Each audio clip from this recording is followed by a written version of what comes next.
My first job is to protect the American people. It is entirely legitimate for the American people to be deeply concerned when you've got a bunch of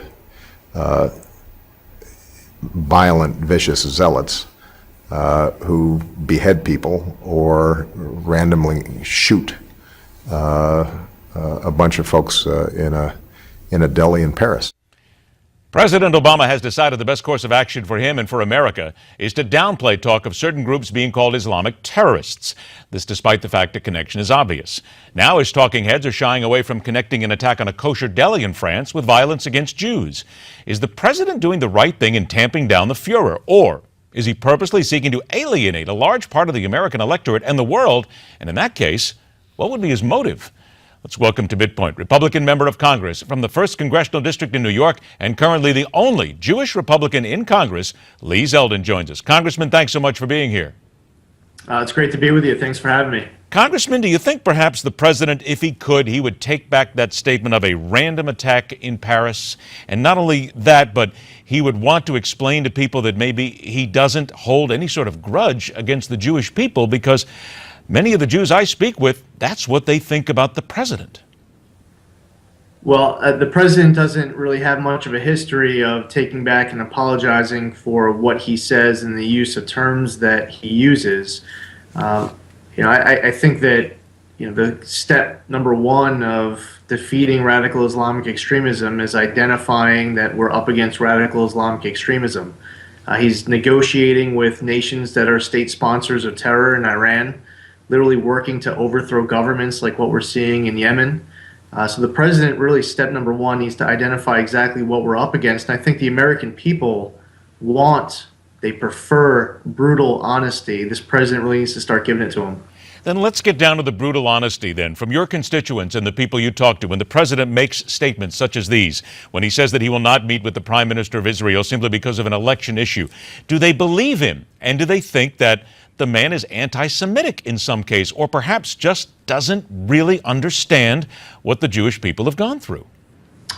Well, I think as far as brutal honesty goes with the president as it relates to not meeting with the prime minister, saying that it's too close to the election, all of the evidence seems to indicate that his team is actively working to overthrow the Israeli prime minister.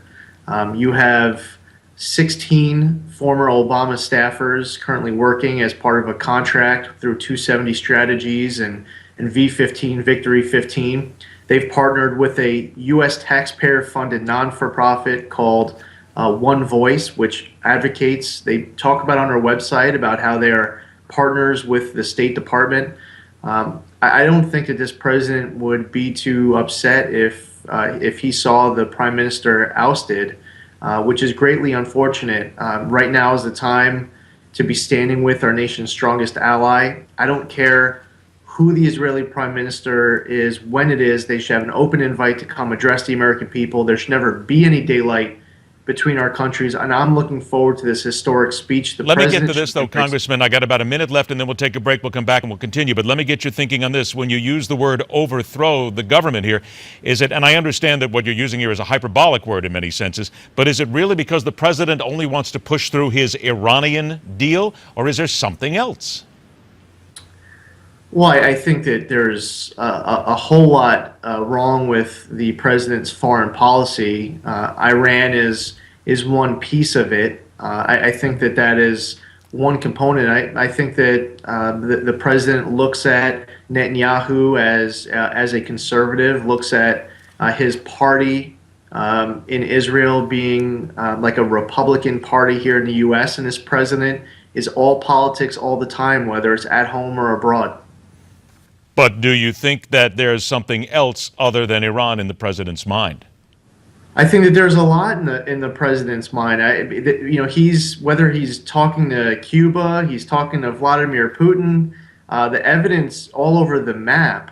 Not being at a historic unity rally in Paris or having his plane fly to Saudi Arabia instead of being at the 70th anniversary of the liberation of Auschwitz.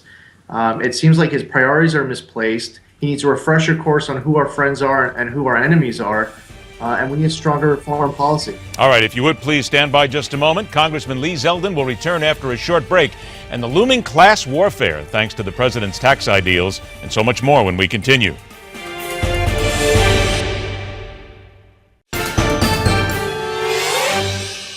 All right, back to work. Once again, let's welcome New York Republican Member of Congress Lee Zeldin. Congressman, earlier today, House Speaker John Boehner made a statement regarding Senate Democrats and the Department of Homeland Security and the various pieces of legislation and immigration that's all intertwined here. Here's what the Speaker said earlier today. Why don't you go ask the Senate Democrats when they're going to get off their ass and do something other than to vote no? Certainly, the Speaker of the House has a little bit of a salty tone to his language here, but would you agree with him that it's time for the Democrats to get off their derrieres and do something? Oh, absolutely. It's, we're coming off of an election where voters all across this country showed that they were really upset with the direction the country was heading, disapproval with Harry Reid's tactics in the Senate, and they want to see this legislation that was moving through the House to make its way onto the president's desk. And in the last 2 years, there were almost 400 bills that passed the House that were dead on arrival on Harry Reid's desk. Good bills that help improve our economy, our energy policy, our healthcare, our tax policy, our education. So it's important for the Democrats to kind of get the memo of what this last November's elections mean. Well, what about the memo, if you will, Congressman, that goes out to all elected officials? And that is, you're not going to get everything you want. There's that dirty C word in there, the compromise word that comes up. And granted, I know what the argument is that the American people did not send us here to Washington to compromise. But if you're going to get something done, doesn't everybody have to back off just a little bit here and there and then work towards getting things done in the future? Well, when you have Republicans and Democrats sharing power, neither party is going to get it 100% of their way all of the time. The Congress is an equal branch of government. And in reviewing Article 1, Section 8, if you look at all the different powers granted to Congress and read the more limited powers given to this president, the president himself has indicated that he did not have the authority to issue his executive amnesty. There needs to be a substantive debate. He went ahead and did it, waiting until after the election.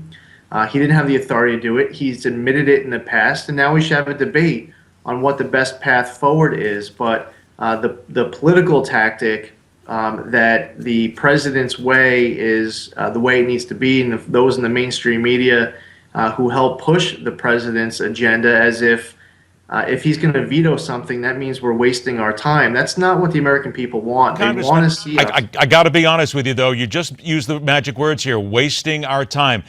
The American people are sick and tired of everybody in Congress for wasting their time. And quite frankly, they don't think any of you are getting the job done. And they think everybody is just sitting there and dancing and wasting time. When we talk about debate, the American people want to see it. Where's the debate? Where's the action? Why aren't we moving forward? I mean, literally this week, we're sending the Keystone Pipeline bill to the president's desk. I have been here for just over a month. We've passed legislation, not just Keystone, but LNG production with regards to Obamacare, the 30-hour work week to a 40-hour work week, the Hire More Heroes Act. The list goes on. Every single day, we're passing really good bills here in the House of Representatives, working hard for the American people. In order for any of these bills to become law, they have to make their way through the Senate, and the president has to sign it. But just because a Democrat, or a Republican, if the situation was reversed, just because a Democrat wants to say that the bill is dead on arrival in the Senate, is what we saw in the last 2 years, that's changed now, or the president says, I want to veto this, I'm going to veto that, I'm going to veto that, eventually we all need to be willing to see if there is common ground. But when your only version of compromise, as I said, is having it 100% of your way, that's the wrong answer, because the president, I have a lot of respect for the executive branch. He's not a monarch. So we're putting legislation through the House. It needs to work through the Senate, get to this president's desk, and he needs to start signing it. But there is no common ground. Wouldn't you agree, Congressman? I only got about a minute left, but wouldn't you agree there is no common ground? Issue, though? On which issue? I mean, every On any single of bill, these issues. And I'm not arguing with you, but I'm just saying the American people are saying, where is the common ground? Yeah, so all the bills that when I was talking about the Hire More Heroes Act, the 30-hour week to 40-hour week, or the Keystone Pipeline, the bills that we have been passing since I have gotten here have been passing with bipartisan support. Democrats have been joining Republicans with our legislation to get these bills through the House, to get bills through the Senate. The Clay Hunt Act with regards to veterans who are returning home with post-traumatic stress disorder is another example. The president is actually signing that bill tomorrow. So Democrats are coming on board. Republicans and Democrats are talking to each other. But it seems like whenever Democrats decide that they're against something, all of a sudden Republicans are wasting their time. That's not how it works. Both sides need to continue pushing forward, and you can't just say no. Okay, well, I'll leave it with that because you're right. Both sides can't say no. And I think you already know, even being there just a short time, the American people want some action, and it's you and the others that need to provide that action. I very much appreciate your comments. We will talk again, Congressman. Thank you. Good. I look forward to it. All right, take care. Enough already with this talk about ISIS being a band of terrorists. Our next guest says we need to drop the title and start calling them what they really are. It's coming up right here on MidPoint.